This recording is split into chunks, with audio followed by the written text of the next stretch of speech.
Hi everyone! Welcome to this BoldSign API tutorial. In this video, I will show you how to create a brand and send a signature request with it using the BoldSign API.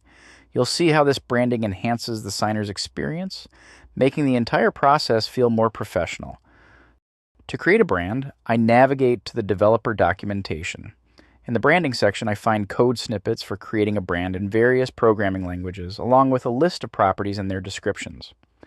I copy the .NET code snippets and paste them into my program.cs file in the console application.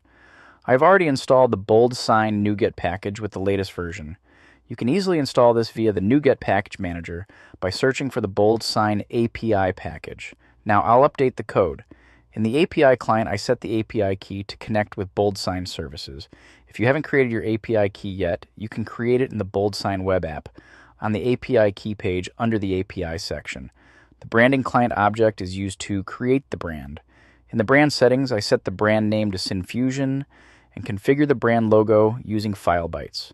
You can also set it using a file stream or a file path. I update the logo's file path, set the document's time zone to convert the dates in the audit trail and the date signed field, and customize the look by changing the background color to pale sky blue, the button color to blue, and the button text color to white. In the email display and name property, I set the sender's name and company name.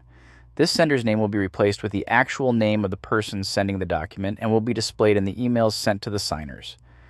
If you want to redirect signers after they complete signing, this is where you set that URL. I skip this property. If you have multiple brands, you can designate one as the default by enabling the isDefault property. If you are a paying user, you can enable or disable this property to show or hide the Powered by BoldSign tag in the emails sent to signers. I skip this. Next, to combine the completion and audit trail documents into a single document in the completion email, you can set this property to true. I skip this too. In the email signed document property, you can set it to attachment or document link. If it is set to attachment, the signed document and the audit trail will be attached to the completion email, along with a link to download them. If it is set to document link, it will display only the link in the email for downloading the signed document and audit trail. I leave this property as it is.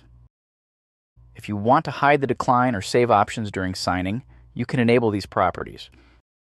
I enable Show Built-in Form Fields to let users view standard form fields. To allow custom or shared custom form fields, you can enable these options, but I'm skipping them. If you want to remove the audit trail document from the completion email, you can set this property to true. I don't. Next, I set up the custom legal terms that signers must agree to. In the disclaimer title, I set the title for the legal terms, and in the disclaimer description property, I provide details about the legal terms. Once I pass all these settings to the Create Brand method, I get a unique brand ID. With that done, I'll move on to sending a document for signing. I navigate back to the developer documentation for sending documents and copy the .NET code snippets. I paste them into my program.cs file. I update the document's file path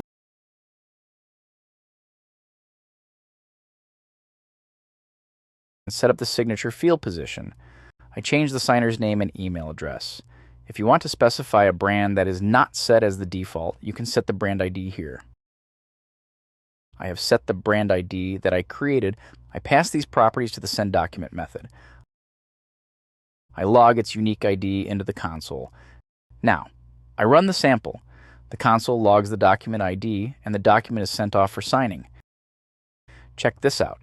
The signer receives an email showcasing the brand I just created. You will notice the logo, background color, and button color align with the brand settings. You will also see that the sender's name is shown in the From field.